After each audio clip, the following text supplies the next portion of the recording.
Ямар нэг шахалт байж болохгүй. Ингээд суула 50 байраарай. Ингэж. Эдгээр зураас төгсгөлгүй мэт үргэлжилнэ. Оюутнууд анх удаа Монгол бир гартаа барьж байна. Энд юм бүхэн шин, цаас, бих, хамгийн гол нь энэ бичиг. Орос үсэг зүүнээс баруун тийш бичигддэг бол хуучин монгол бичиг дээрээс доош урсаж, мөрүүд нь зүүнээс баруун тийш байрлана. Мандад үндэсний эв нэгдлийн жил тохиож байгаа. Энэ хүрээнд бид олон улсын оюутны клубын оролцогчдыг урьж, манай нутагт ирж суралцж буй гадаад оюутнуудтай илүү ойр танилцах, нэгдэх, нягтрах зорилготой энэ арга хэмжээг зохион байгуулж байна. Нүүдэлчдийн хувьд урамчлаг нь үргэлж ариун үйлдэлд тооцогддог байв. Харин өнөөдөр энэ бичиг бясалгалтай зөвлөгдөх болжээ. Судлаачдын үзэж байгаагаар уран бичлэг нь сэтгцийн эрүүл мэндийг сэргээхэд нөлөөлдөг 20 төрлийн үйл ажиллагааны дундаас нэгдүгээр зордог. Энэ нь маш тустай. Учир нь уран бичлэг хийж буй хүн өөрийн эрэхгүй төвлөрч бүх бодлоо түр хойш тавих шаардлагатай болтгоо. Оролцогчид бүгд нэрээ хуучин монгол бичгээр бичиж үзлээ. Ингэхэд багаасаа мэддэг үг хүртэл шинэ өнгө төрхтэй болж харагдана. Ёстой сайхан би амжина гэж найдаад л яаран ирлээ. Ирсэндээ ч баяртай байна. Үнэхээр үзэмжтэй гоё юм аа. Миний нэрийг ийм гоё бичнэ. Надад маш их таалагдсан. Зохион байгуулагчид Монгол брэдийн хослолмол бичгийн өвийг хадгалж, сонирхлын улам нэмэгдүүлэхийн тулд ийм уулзалтыг цаашид тогтмол зохион байгуулахаар төлөвлөж байна.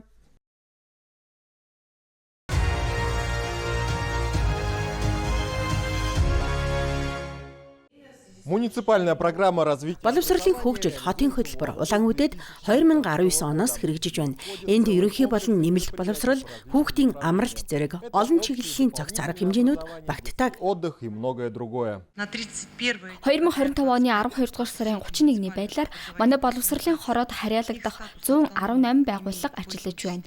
Үүнээс 83 нь бие даасан статустай буюу нийт байгууллагын 70%, 32 нь төсвийн, 4 нь төрийн өмчит байгууллага юм. Хөтөлбөрийн хэрэгжилтийг Улаанүд хотын зөвлөлийн гишүүд эргээр үнэлжээ.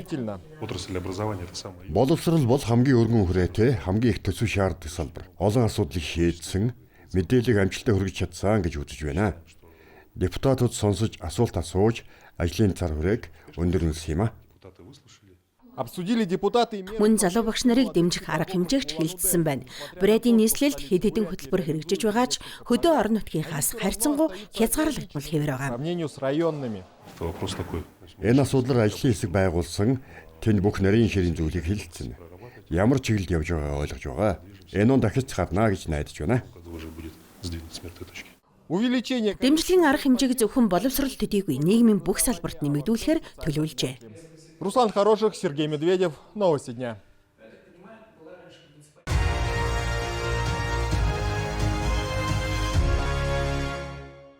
Полная аудитория людей. Танхим дөрвөн хүн цугларчээ. Тэд үгийн сүлжээ тайлах олон нүдэд ирэхүү аврах шалгаруулах тэмцээний эхний шатанд оролцож мэдлэгээ сорихоор ирсэн байна. Даалгаврууд бүгд битүүмжилсэн дугтуунд байгаа тул урьдчилан хинч мэдэхгүй. Тугтуг нээж оролцогчдод үгийн сүлжээг тархалаа. Участникам раздают кроссворды. Энэ тэмцээн үргэлж их сонирхол татдаг. Энэ жил ойн жил тул манай их сургууль 3 дахь удаага оролцож байна. Асуултууд нэлээд хүндж оролцогчдод мэдлэг сэтгэх чадвараа харуулж чадна гэдэгт найдаж байна.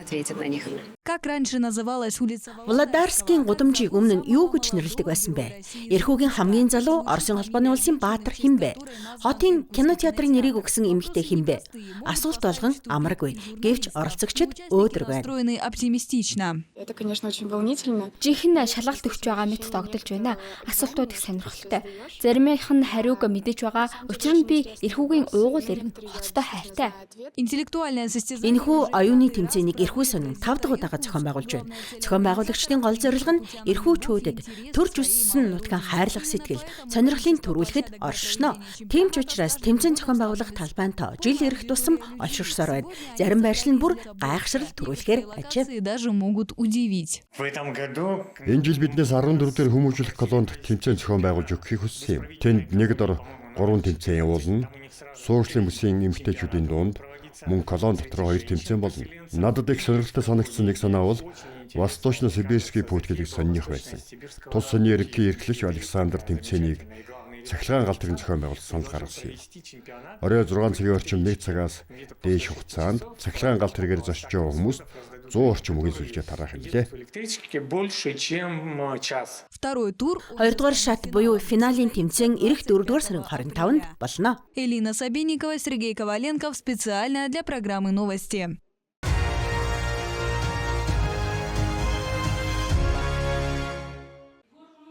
В Забайкалье подвели итоги. Өөр байгалийн хязгаарт сурагчдын олимпиадын бүсийн шатны дүнг гаргалаа.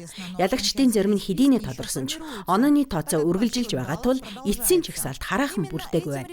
Эдгээр сурагчид бүх Оросын финалд хязгаарнуудынхаа нэр хүндийг хамгаалан оролцсон. Ялагчдын дунд 5 жилийн өмнө Хятадаас Оросын холбооны улсад ирсэн Ван Чинлин багтжээ. Тэрээр энэ сорилтууд амаргүй байсныг онцолсон юм. Простыми. Заримдаа дүрмийн алдаа гарч тийм аа. Миний багш Марина Геннадьевна алдааг минь засаж хятад хэлний дүрмийг зааж өгд юм аа. Авторами олимпиадных заданий Олимпиадын бүсийн шатны даалгаврыг өөр байгалийн их сургуулиудын багш нар боловсруулсан байна. Тэдгээрийг холбооны төвшөнд ойртуулан сурагчдыг эрх сорилтын хүндрэлийг даван тулгад бэлтгэн өөртөө ихтгэлтэй оролцох боломж бүрдүүлэхэд чиглүүлжээ. и чувствовать себя увереннее. Очень часто сейчас стали Сүүлийн үед Хятадаас ирж оролцогчдын тоо эрс нэмэгдсэн. Владивосток, Башкортостан, Москва, Санкт-Петербург зэрэг олон газраас хятад сурагчид ирж байна. Өрсөлдөөн маш ширүүн. Амжилт нь хятад хэлний дүрм, түүх, соёлын мэдлэг, мөн орос хэл дээр найруулан бичих чадвараас ихээхэн хамаарна. изложения на русском языке. Ван Чинлин станет Ван Чинлин энэ жил бүх Оросын хятад хэлний олимпиадад бүс нутгаа төлөөлөн оролцох анхны сурагч болно. Тэрээр хариуцлагатай шатанд багшийн хамтаар эрчимтэй бэлтгэж байна. Түүнд бүгд амжилт, ялалт хүсэн өрөөж байна. удачи и победы. Завтра первые Маргааш бидний анхны гараа хэлнэ. Бүсийн шатанд шалгарсан бүх ялагчид, бүх Оросын шатанд оролцогчдод амжилт хүсье. Шинжлэх ухааны өндөр амжилтад хүрч, оюуны ялалтын амтыг мэдэрч, эрүүл өрсөлдөөний уур амьсгалыг мэдрэхийг хүсье. Вместе с Ван Чинлином Ван Чинлин багшийнхаа хамт тэмцээнд оролцсон. Магадгүй багшийн дэмжлэг, хоёр соёлын мэдлэг нь түүнд холбооны шатанд ялалт байгуулахад тус болох үсэ. Вера Садулина, Батут Цыренов, Даниил Корнев.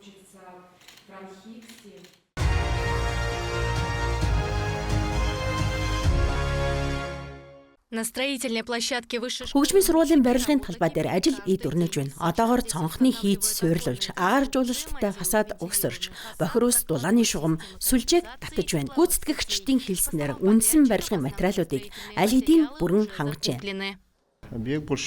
Объект их том, ажлын хэмжээ ч их. Дотор байр сургууль нийлээд 10,000 м2 талбайтай. Бид хуурай холцоо авсан гадна товчлолтын материалууд чивлэг. Ашлах хавтангууд, дээвэр фасадын материалуудыг ч бүрэн татавсан. Параллельно Үүнтэй зэрэгцэн ирээдүйн сургуулийн тоног төхөөрөмжийг ч бэлтгэж байна. Сургуулийн тавилга, компьютер техник, хөгжмийн зэмсгүүдийг аль хэдийн худалдан авчээ. концертный зал. Концертын танхим 240 хүний судалтай. Одоогоор нүцгэн ханараа байна. Харин төслийн дагуу энд олон давхаргат дуу тусгаарлах тусгай хийц суйрлуулах юм. Хан, агарын давхарга, дахин хан. Ийм систем нь дууны цэвэр хүчрхэг өнгийг бий болгож, бүр театрын танхимаас ч илүү чанартай акустик бүрдүүлэх боломж олгоно. Ежедневно на Барилгын талбай дээр өдөр бүр 50 орчим мэрэгжилтэн ажиллаж байна. Үүний зэрэгцээ 150 ортой дотор байрны барилга бас үргэлжилж байгаа бөгөөд 3 давхрын дотор урлагийн ажил бүрэн дуусжээ. всех 3 этажах. Гадна талаас дулаалгын ажил хийж байна. Дотор байрны дулаан контур бүрэн хаагдсан. Цаг агаар дулаахаар дотор цэцлийн ажлыг эхлүүлнэ. Хаалга суйрлуулах, шал дулаалах, дотоод инженерийн системүүдийг угсрах зэрэг ажил явагдаж байна. После завершения строительства Барилга ашиглалтад орсны дараа шинэ байранд орчин үеийн сургалтын ангиуд, бэлтгэлийн танхимууд, номын сан нээгдэнэ. Энэ мөчийг багш оюутнууд тэсэн ядан хүлээж байна. и студенты. Манай сургуулийн хамт олон ажилтнууд, суралцагчид болон эцэг эхчүүд шинэ анги танхимуудыг нээгдэхийг тэсэн ядан хүлээж байна. Энд сурагчид зөвхөн онлайн боловсрол эзэмшээ зогсохгүй, шинэ анги танхимд орчин үеийн зэмсгээр тоглож суралцах боломжтой болно. Энэ бүхэн бидэнд илүү олон чадварлаг мэрэгжлийн хөгжимчдийг бэлтгэх боломжийг олгох юм а. Барилгын ажил төлөвлөгөөний дагуу үргэлжилж байна. Объектыг энэ оны 11-р сард ашиглалтад оруулахаар төлөвлөсөн бөгөөд энэ нь Оросын холбооны улсад тэмдэглэж байгаа үндэсний ив нэгдлийн жил, Якутийн соёлын жилийн онцлог үйл явдлын нэг болох юм. Наговицын, Якутск.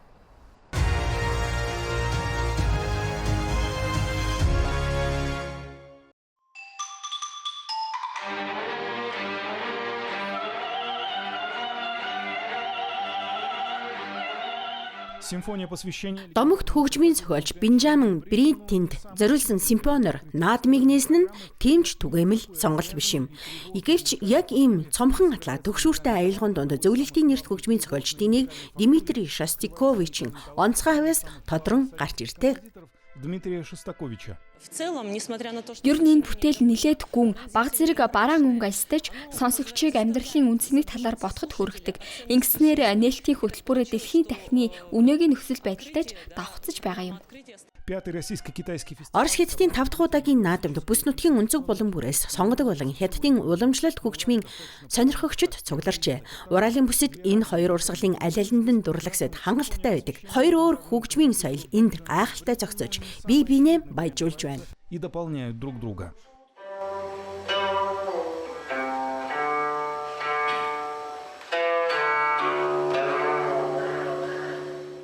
Руководитель Москва хотын Чайковский нэрэмжит консерваторийн хятадын хөгжмийн ангийн удирдагч Анастасия Новосёлова Екатеринбургт хүрэлцэн ирж наадмын зочдод хятадын сонгодог хөгжмийг танилцууллаа. Түүний гар дээр ээлжлэн Гүтсийн Систер Сяо болон Дитси Лимб Сюн Окарина игшиглэнэ. Карина Сюнь.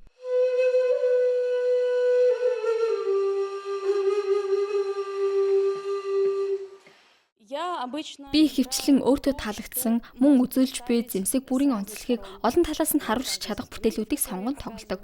Өөрөөр хэлбэл хятадын хөгжмийн урын сан янз бүрийн авиа, арга барил, өнгө тохируулгыг харуулахыг зорддог.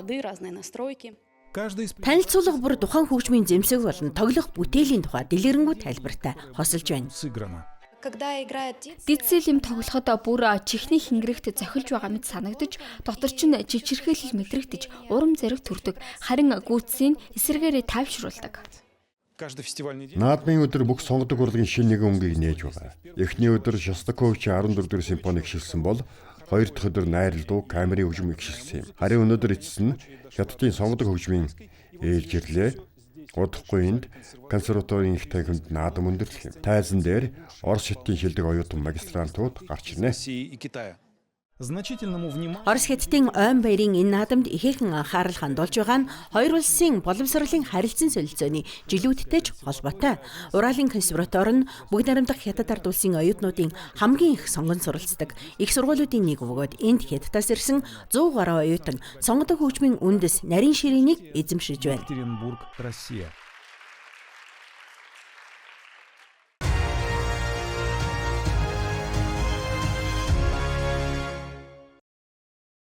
Вот так выглядит суд. Ийхүү супер тарих хэмээх арт бүтээл харагдаж байна. 3D хэвлэлийн аргаар уралсан бүтээл. Давирхаа металлын хослол нь бат бөх эдлэгээ алдагдуулахгүйгээр хамгийн нарийн төвөгтэй хэлбэрийгч ягштал гаргах боломжийг олгодог. Хамгийн гол нь одоо зөвхөн дизайнерууд биш, энгийн хүмүүс ч өөрсдийн санааг бодит болгох боломжтой олжээ. Жишээлбэл Шинжээний хотын үзмрүүдийн загварыг бүтээх боломжтой. Үйл явцынгийн эхлээд принтерээ сонгоно, дараа нь материалаа улмаар загвараа сонгон хэвлэлтэд эхлүүлнэ. Запускаем печать. 3D хэвлэл нь ялангуяа бага цувраг үйлдвэрлэлд маш тохиромжтой. Хэрэв бүтээгдэхүүний эрэлт 1000-аас 2000 ширхэг байвал металл хийх зардал өндөрдөд үр ашиггүй болдог. Харин 3D хэвлэлийн зардлыг бууруулж загварт хурдан өөрчлөлт оруулах боломжийг олгодог. Дуршилтын шатанд янз бүрийн хувилбарыг шалгаж дизайныг шуурхай сайжруулж болно. На печать это Энэхүү бүтээлийг хэвлэхэд ердөө 3 цаг хагас зарцуулжээ. Деталь бүр нь гайхалтай наривчлалтай. Өнөөдөр 3D хэвлэл ахуйн хэрэглэнээс эхлээд томоохон төслүүд хүртэл өргөн хэрэглэгдэж байна. Ухаалаг орон сууц, уран сайхны инсталляц, хот байгуулалт, хэрэглээний хүрээ тасралтгүй тэлсээр. сфера применения постоянно расширяется. Манай уралд баримл дизайнерын бүтээгдэхүүн, ухаалаг гэрийн элементүүд, эмнэлгийн тоног төхөөрөмж, тэр бүхэл сансар огтрын салбарын хэв загварууд ич үйлдвэрлэдэг. Жишээ нь энэ бол хотын орчныг шинжлэх төслийн загвар, сайхан хэвлэгдсэн юм. Ийм төрлийн дүрслэлийг засвар хийгдэж буй барилгын фасад дээр байрлуулдаг. Гадаа орчинд энэ материал 30 хүртэл жил ашиглагдах боломжтой. Зэврэлт хөдөн тесвэртээс гадна биологийн задралд орж дахин боловсруулах боломжтой юм а. Өндөр наривчлалын ачаар 3D хэвлэл нь цуваа үйлдвэрлэлийн байгальд ээлтэй хувилбар болж байна. Ялангуяа зардал болон хорт ялгарлын хувьд. 3D хэвлэл нь бараг хаягдл үүсгэдэг үйлдвэрлэлийн хэлбэр. Энэ нь зардлыг бууруулж, үр ашгийг нэмэгдүүлдэг. Мөн нэг ширхгээс эхлээд хэдэн зуун хүртэл тоогоор бүтээгдэхүүн үйлдвэрлэх боломжтой бүгд чанарын хувьд ижил байдаг юм а. 3D-печать 3D хэвлэл улам бүр хүртээмжтэй хэрэглэхэд хялбар болж байна. Өнөөдөр Шинжээнд дэлхийн хэрэглээний 3D принтерийн яргаруу хувийг үйлдвэрлэж байгаа нь энэ технологи үйлдвэрлэлийн арга барилыг шинэ шатанд гаргаж Хятадын ухаалаг үйлдвэрлэлийн салбар дахь байр суурийг улам бэхжүүлж байгааг харуулна. Александр Яровой, У Вэньсянь, CGTN.